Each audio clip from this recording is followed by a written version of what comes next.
All right, welcome. This is Financial Literacy with TC. I am your host, TC.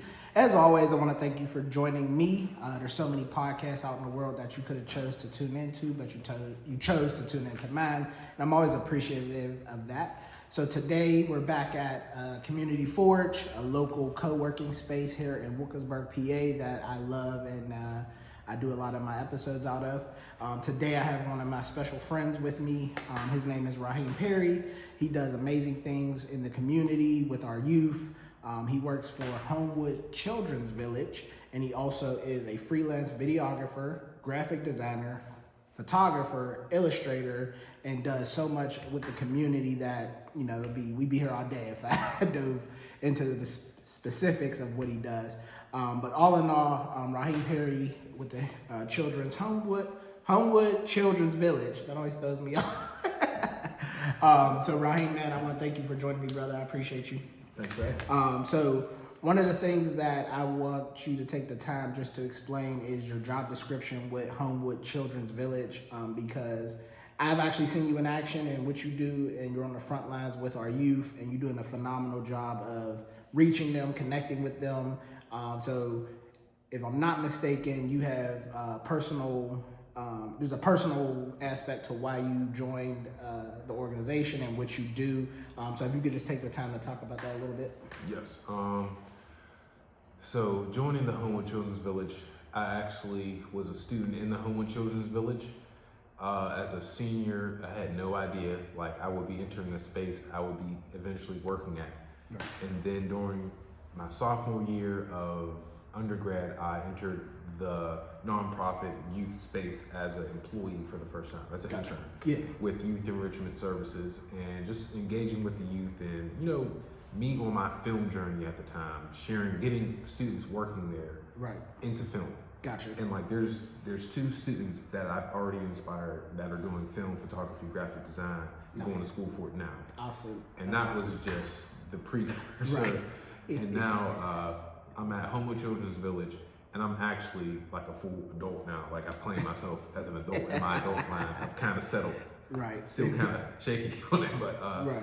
And now I'm just giving students knowledge that I never got a chance. Why didn't somebody tell me that this was possible? Right. I could have saved thousands of dollars. Absolutely. And that's awesome because part of this podcast and its existence is to have Black representation. So the fact that you were able to be in front of the youth, understanding some of the things you didn't have coming up, and being able to entice and encourage them and show them a way that may be appealing and interesting to them. Like you said, you have two youth who are interested in, pursuing the same career path you took. And so that's just awesome. One of the things that I love that you do is you bring in people to hone our youth and tweak, give them a mindset that they aren't necessarily exposed to in schools. So if you could just talk about that a little bit, because one of the ways we connected, I forgot how we initially met, but we met at ownership. We met when you were looking to buy a house. Correct. It just came back to me. And one of the things, I think you had your son on your socks, and I thought that was awesome. And long story short, you told me what you did, and I was just entering my journey in financial literacy and wanting to connect with the youth. So you had the exposure to the youth already, and I was just trying to find my way. Yes. In my current role with the new financial institution I'm with, I wanted to give back to the community and teach financial literacy, and you just so happen to have relationships with Westinghouse, and we recently, right around the holidays, did financial literacy with a few of the youth. I know I was there, I enjoyed it, but if you could just talk about your experience with us doing that, with some of the youth thought after the fact, just because you had that firsthand experience on what they thought, did it resonate, etc. So. I got you. So a part of what I do is I like to bring in, I tell the kids, my network is your network. If I meet somebody that's dope and I think can really give you knowledge and wisdom, I'm gonna bring them in to talk to you. Absolutely. And that's exactly what I did with you. Okay. So students were very reciprocative of it. They were thinking, I might want to apply to a credit union? Like, am I old enough? Right. And a lot of them may not have been 18, but like, of course, they can come in with their parents. Absolutely. And just letting them know this opportunity is available is awesome. And now, what did I do last month? I did FAFSA, that's financial aid for college. Yes. And I did ACT Work Keys, which is new to Pennsylvania. It came in 2023, and it's I can see it being a mandatory test to take for colleges or careers in the future, because it's like a shortcut. If you take this test and you do well, it tells jobs, oh, this person's ready for the workforce. He can write business memos. Oh, you can do mathematics for engineering? Right. We can, what else is there?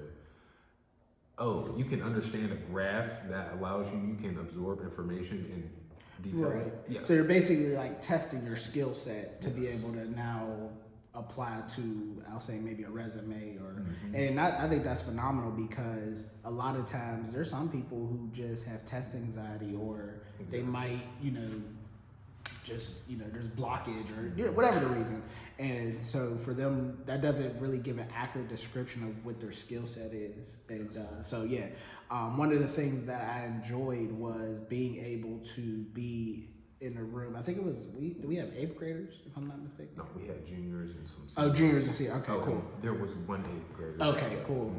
And my biggest takeaway was there were some that were so inquisitive and they were asking questions. And for me, that means the world of difference, because at the end of the day, I try not to come in with an agenda of what I think they should be taught or don't know. I want to know what they don't know or what they do know. So that way now I'm on my toes. Oh, you know what? Let's talk about this. Let's talk about that. And it felt good to be able to get that interaction. And, a lot of times when you're sitting in financial literacy workshops, they're so dull and boring. You're being lectured. And I'm like, that doesn't resonate with our youth, because they already get that. And talking about money, it can be made exciting. It can be made fun. And if they have their options and they're able to talk and enjoy and understand what they're being talked to, or what they're being talked about to, if I'm saying that correctly. Just have a dialogue. That's how you teach. Exactly. Give me input. Like, I'm not just here to chat at you. Right. Like, I want you to engage. What do you know? Like, ask questions. Exactly. Yep. And so that was one of my favorite ones. We actually recorded it and got some great views, and people enjoyed it. So I appreciate you for doing that. No problem. I'm actually I might have ties with another school to bring you back into, but absolutely. I do want to have you in for one of my after school programs. Okay. Because after I get these, now I'm in like scholarship phase. Yeah. Are you done applying to college? And what I really want to do, I just found out how you can, after you get your financial aid letter, you can calculate how much loans you will need if you need loans, or you can supplement it with scholarships. Okay.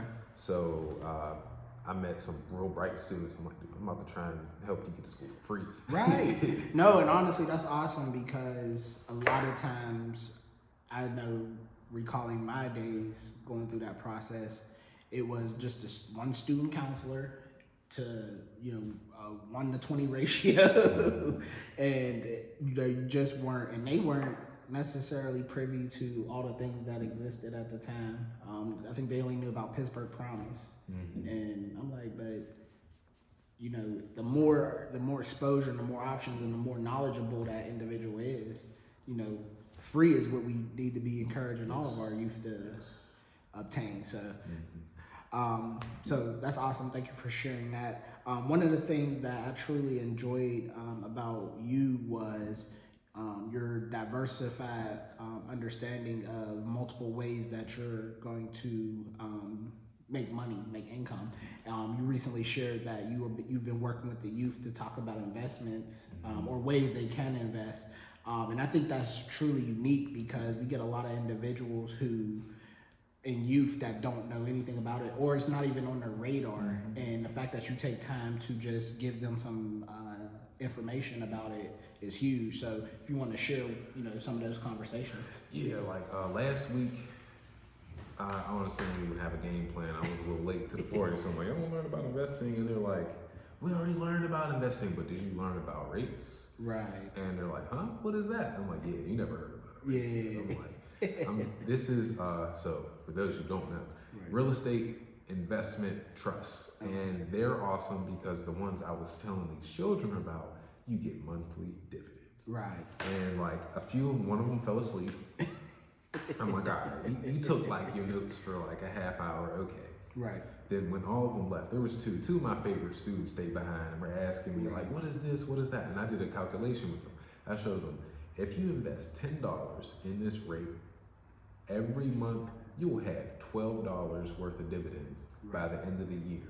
Right. And you can put that right back every month. And then eventually that's gonna grow. By the time like they're 30, they're gonna have a good bit of just dividends coming back in to be reinvested or allow them to do something. Absolutely.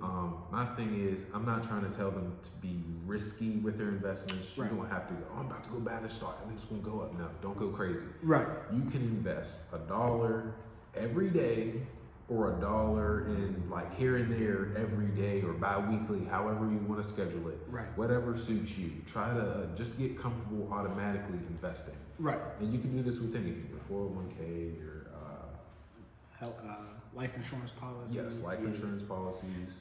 And that's awesome because a lot of times right now, we know apps are the biggest thing going out. And we're talking Robinhood, Acorn.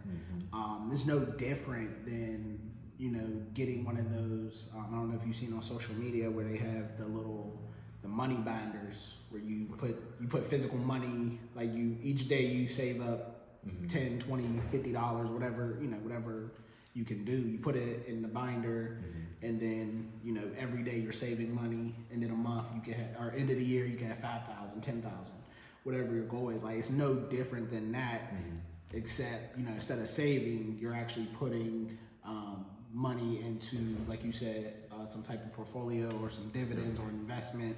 And I always say, when we're talking about educating our youth, that's a simple way to get them started in some type of form of investing, because investing is so vast. There's no right or wrong. It's really if you're an aggressive investor, or if you're more conservative, then you need to look at what those options look like. As someone who doesn't dabble in investing, but I do have conversations with people about ways to go about it.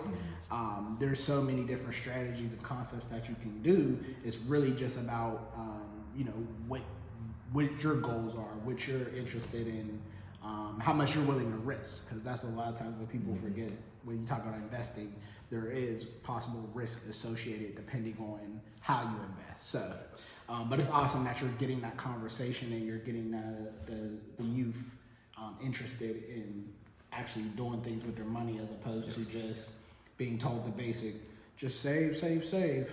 And while that's not wrong or inaccurate, it's better to give them the options of what they can do with their money, as opposed to telling them, oh, do this, do that. Let them use their brain, critical thinking skills to figure out what makes sense for them in their specific situation. So it's awesome that you do that. Yeah, also give them tips for risk management. Yes. Invest in something isn't going to go away. Yeah. Something like the rates I gave them, for example, one of them was called, I don't remember that. I just know it was GLPI, and they own casinos. Okay. They own the buildings casinos are running. That's not going away anytime soon. Absolutely.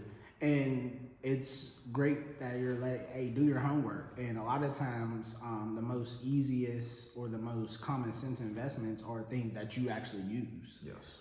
So you think about your phones, Apple phone, like any phone company.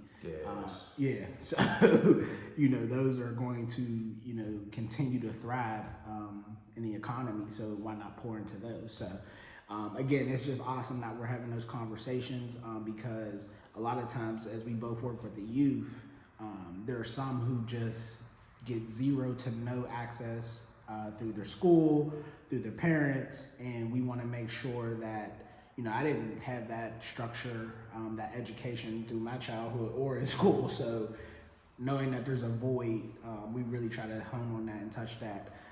What else do you do to kind of be innovative and help the youth, make decisions that are going to impact their future? If there's anything else that you do? Yeah, I do a lot. It's funny because out of college, I said my prayer was, I want to be able to create for a living. Right.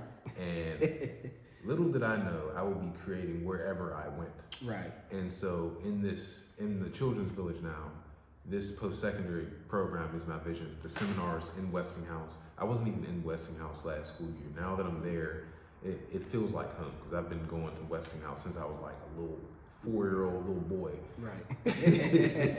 So now that I'm back in there, like one thing is bringing in the seminar, Right. tutoring. I know that a lot of students are like struggling with mathematics, English. Some struggle to read. Gotcha. And what else? There's one more that's really sciences. Okay. If anybody wants to volunteer for Right, some I was about to sciences, say, like that I don't have yet, but I right. have English and math. Okay. Yeah, for sure. And you know, that's imperative because from a financial, like, I try to stay in my lane. But if there's somebody who can, you know, you are great at teaching kids how to read science, definitely reach out to the Homewood Children's Village because, you know, for real, in our community, I don't think we volunteer enough. Exactly. Obviously, you can only do what you can do, but a lot of times, you know, we just need to be repetitively asking each other, hey, can you volunteer? Can you help? Yeah. Hold up. We have something for this. Okay. So the Homewood Children, I'm gonna send you a QR code. I don't know if you can put it up on there at some point. That'll be my goal. Yeah, I'll find a way. So Homewood Children's Village is looking for 1,000 community volunteers who are dedicated to post-secondary success for students. Wow. And we have like, we know that it takes a village to raise these children. Yeah. And the volunteers for tutoring. I'm also running for a scholarship in May. Okay. It's called the David Carter Memorial Scholarship. We do it every year for Westinghouse seniors. Oh, nice. And we try to give at least 2 awards of $2,500 a year, and we run to raise this money. Right. And so that's going to come available. We have some students running with us this year. We're looking to have 3 teams run the relay. Okay. And it's an exciting time. You got dates and stuff for it? Or nah? Yeah, May 7th is, I believe, when we're running. But I have my code for the volunteer thing. I can also send you. Yeah, and I'll definitely get it posted, and you know, I'll share it on social. So that's awesome. Be on the lookout for that. Next, I wanted to dive into. So not only do you do the amazing work you do for the organization, but you also are passionate about, you know, your film, for photography, illustrating. If you want to talk about that, because I'm not sure if you started your own business with it, or is it freelance, or what? I just want to make sure I'm, you know, encompassing how your direction is when you do these things. Is it just passion? It's like everything. Okay. I know the business that I want. Gotcha. I've met the people that I believe can help the business flourish. Gotcha. And now it's just me getting more experience, but now it's like, oh, I gotta pay the bills. I got 2 kids and I gotta work. So my primary job is really funding what we have. Gotcha. And I am actually in the process of illustrating a children's book. Nice. For a sub business of my business. My main business owns the sub business that'll be publishing children's content. Okay. Awesome. And it's called Fathers Mind. It's on the internet. You can check out the website, fathers-mind.com. And I'll be starting a pre-launch Kickstarter next week for the basketball. Thank you. Yeah. It's about basketball. Okay. It's my attorney actually wrote this joint. Oh, nice. Shout out Ebony Law and Keenan Holmes, phenomenal man. Oh yeah. Yes. Yeah. Great dude. Yeah. We're collaborating on this joint. When I tell you he's a genius, and this story, it's a series actually. Okay. It's gonna. I'm looking forward to that. Well. Yeah. And I have another artist. Okay. Drawing another children's book. Gotcha. And I'll be publishing his work, and I'm also giving feedback, helping him out with the story, and just like helping. I feel like sometimes like artists have this run wild creativity. Yeah. And then like, you know, me being an artist myself and knowing the process of doing things from start to finish, I can help other artists get from start to finish. Okay. And give them details. And in terms of film, I gotta finish the script now. Okay. I have a really good fatherhood movie I need to finish. Yeah. And with these children's book, and it's the segue to really fund this movie. Gotcha. So hopefully, well, it will happen. Yeah, absolutely. It most definitely will happen. This movie was shot in Homewood. Okay. And be a community movie. Hey, for sure. And that's what we need, because I'll be honest, man, I know there's a lot of creativity and artistry in our city, but it's not on the mainstream like I would hope it would be, or I think it should be. So actually I have a connect who you would be perfect for having a conversation, because the whole foundation of the organization is highlighting Black artistry. So film, illustration, art, what you do is something that needs to be magnified. And their whole agenda and goal is to highlight and emphasize Black artistry. So we'll definitely make that connection. What's it called? So I'm the community partner for the organization or the business called Audacity Tours. So multiple cities, they're highlighting Black art. So in all facets of art. So, you know, when we think about art, most people think about rapping, poetry, but, you know, there's a ton of different artistry. So you being one of the artists that, you know, you're doing different multi-facets of art, you know, you might be one of the ones that could be highlighted for Pittsburgh and be recognized. So there's a pop-up that was just done, and then there's going to be an actual showcase. So we'll have more conversations about it. I don't want to give too much away on the details of it. Oh wait, I just realized I forgot the whole point of Father's Night. Yeah, go ahead. I started making, when I became a dad, I started making these fatherhood comic books. Okay. So it's basically a fatherhood newsletter with opportunities. There will be more opportunities for fathers, like with community organizations that I think are going to be necessary for people to connect with. Right. Of course, some a little affiliate marketing stuff in there. And then there's going to be funny pages, like fatherhood funny pages that you can check out. And I have to draw a new one because of rest in peace, Akira Toriyama. Gotcha. Did I just say his name? I know it's Toriyama, but I'm like, dang. Yeah. One of the goats. Yeah, rest in peace, though, for sure. And that's awesome because, you know, I'll be honest, now that I know, like, I've always known what you did, but I didn't know to what degree. Because I'm like, shoot, I need somebody to do some artistic stuff for me. Logos, different stuff like that. I feel like without an iPad, I've been very watered down and very, very slow. Now I'm just clicking. Right. Half the time I don't even got a mouse. I'm just using a little touchpad, just clicking. Right. So that's awesome.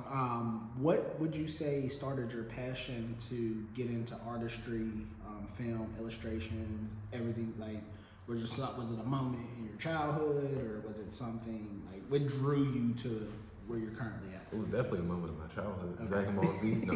Hey, that was my show back in the day too. I ain't gonna lie. It is Dragon Ball Z. It is Toriyama's fault. But my nephew, who's older than me, used to draw characters for me. Okay. And I would like hang them up. I'm like, yo, this is so cool. I want to draw like this. And so it kind of like inspired me to start drawing. And then like I just started making comic books like as like a that's what's up. Little 8-year-old, and then seeing like in then 8th grade I think it really picked up. Right. Because I started my first comic book, like it was my manga, and my friends was like digging it, and they were like, I can't wait for the next chapter. Right. This, that, and the third. So like I'm getting better, and by the time I'm like a sophomore in high school, I was like a miniature beast, like in my little sketchbook with these comics. Right. And then by the time I went to college and I got my first digital. With my first digital art drawing was dope, and then I lost my iPad and it just got too old. It was outdated and it couldn't run nothing. So I think that happened like 2020, and I just couldn't draw no more. I got you. Yeah. Well, hey, you know, that's awesome because a lot of times, you know, you can fall off something you were passionate about in your youth. Something can happen and make you not even go into that. So for you to be able to, you know, still be living what you were passionate about in your youth is phenomenal. Because it speaks to the character you have when you're working with our youth, you know what I mean? So you can give them that representation and that guidance that many lack or don't have anybody to talk to them about. So One of the next things I wanted to ask you was, what are some of the goals for you? Obviously, I know you talked about the book, the film.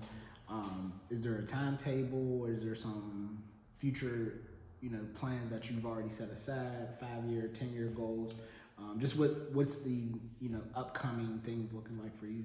So I plan to, well, I will be at this event in May. Okay. I think it's a book fair. The goal is to really do like a Carnegie Library tour with our books. Okay. So I'm looking to start touring late May. The book will be printed in late April. Gotcha. The book's already been sketched up. I'll be getting an iPad at the end of this week. Okay. It's the 11th, right? Yeah, today's 11. Yeah, so that's gonna speed up the process incredibly. And the movie, the goal for the movie is to have a monologue. Okay. Hopefully like a live monologue, at least one of the scenes. Right. At a later in the year project that I want to work on. And then I also have a comic book I've been dreaming of doing since I was a freshman in high school. Oh, that's what's up. And it's grown up with me, matured with me. Right. And I'm like, come on, Marvel. Like, I got you. Like, Right. Just give your boy a shot. That's what's up. Is there anything that worries you from the standpoint of taking the next leap, the next jump from either a financial standpoint, strategy standpoint, or do you have it all figured out? Or just, is there any hurdles that either mentally, physically, are standing in your way that you might need assistance on? Because I know for me, I have several entrepreneurial efforts, but a lot of times, I never want to get too full of myself thinking I got it all figured out and all handled. I'm big on having you in a support team, having people that can help you, make leaps and bounds as opposed to trying to do everything on my own. So, is there anything like that going on for you? Yeah, that was my first hurdle over. Like, I tried to do a Kickstarter. I jumped over this hurdle and I got busted up. Gotcha. And trying to do it by myself. And now I'm not doing it alone. There's just no way in the world. Yeah, it's tough. And that's no matter what you're doing. Yes. And so I'm gonna really lean on the collective geniuses and really collaborate with people. Cause like I know we're in Pittsburgh, but I'm a collaborative person from the get-go. Right. And like I love working in a team. The reason why I love Homewood Children's Village is because how well they work together. Right. And so I will be, chatting up with my attorney, chatting up with you, and hopefully create a business account. Absolutely. In the near future. Absolutely. And in terms of me having it planned out, like I have the vision, and now I know how to articulate the vision and really plan it out, like business planning it out. Gotcha. Yeah. So I'm doing that so I can just follow that and be consistent, and then get busted on the hurdles a few times and get back up. Right, for sure. Yeah. No, and you just definitely described the entrepreneurial journey, because you will run into that. So anybody who's an aspiring entrepreneur, just know if you have that mindset that there will be hurdles, there will be roadblocks, but if you stay resilient and persistent, you can overcome. So I definitely appreciate you sharing that. One of the things I want to dive into before we start to get into wrap up mode is there anything in your experience with working with the youth that you feel is being left out or not broached when we talk about financial literacy and having being connected to our youth about what that really looks like? I know for me, I really try to stay dialed in and plugged into what is out there in society, social media, things of that nature, because I know that's a lot of where people's content and information is coming from. While it's impossible to be plugged into everything, I still want to be able to not be set in my ways, not be complacent, think, I got everything figured out. It's always, make sure people understand that finances and financial industry is an organism. It's always evolving, always changing. So to get back to my original question, is there anything that you feel is being left out when we're talking to our youth about financial literacy? About financial literacy, yeah, I could say a lot of things are being left out in terms of not having those conversations about financials earlier on, Right. or just teaching basic entrepreneur. It could be fun, it could be a game, or basic savings. Right. And it's like, oh, I want to go get some candy. You sure you want to go get some candy? Or like, you can hold on to this money for a little bit and you can get a whole box of candy. Right. Like something, I don't know. Like there's ways to make financial literacy fun for little kids. Right. And there's games out there. Right. There's and also like the approach can be checked too, because it doesn't always have to be like, do you got McDonald's money? Right. What can you do to make this McDonald's money? Or maybe do you want to invest in a McDonald's and own a McDonald's? I mean, get them thinking about it. Yeah, and a lot of times I think in our community, a lot of times, if you're lucky enough to have somebody who's able to have these conversations and, you know, mother and father in a black home, a lot of times I feel like it's not sexy conversation, whereas, you know, I'll just be honest, white counterparts, their kids are already being molded and shaped into having great credit scores, college funds, and et cetera. And while, you know, I'm assuming, you know, black families are, you know, we're implementing that as best we can, there's still a long way, a huge gap between seeing that in excess of numbers. And, you know, that would be one of the things when I'm talking to our youth, whether it's at schools, Westinghouse, any other organization I work with, the goal is to, any information I'm giving to our youth, I want, hey, if your parents aren't thinking this way or they're not educated enough themselves to have gotten this information, to, you know, reach out to me, because the goal is to try to be the change. And, you know, the only way to do that is by reaching out and extending that. So hopefully many people will knock down their egos and don't feel like embarrassed or anything like that, and really just, hey, if you can be given information, you know, free of charge and just having conversations, I think that's where we'll see some change and involvement when we're talking about bringing financial literacy into the black family home. Because to be honest, I don't know of any black families that are consistently having these conversations day in, day out, and it not be, oh, let's watch Netflix, or, I mean, that stuff is fine. But we want to definitely see, you know, more people in the black families start to educate their kids. So on that note, is there anything else you want to give our viewers before we get ready to head off? Shout out to Homewood Children's Village, and be on the lookout for amazing scholarship. If you know any seniors at Westinghouse, I'll be sharing the application with Tyler and some other fundraising things that Homewood Children's Village will be doing, and also I'll keep you posted on those children's books. Absolutely. And how can people get in contact with you directly? I'm on Instagram at Mihar Visions, and also fathers_mind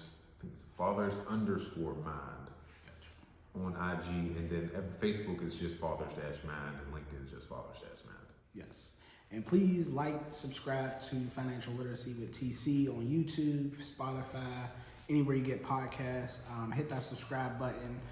We definitely want to continue to bring more guests and have black representation in the black community about financial topics, individuals who are doing amazing things in our community, and we want to make sure we continue to highlight and show support for these individuals, and also making sure that we're staying, when we talk about wealth and generational wealth, we're staying in the black community and getting advice based on individuals who are out here doing amazing things. So this is Financial Literacy with TC. I'm your host, TC, and I want to thank you again for joining me. Have a great one. Peace out.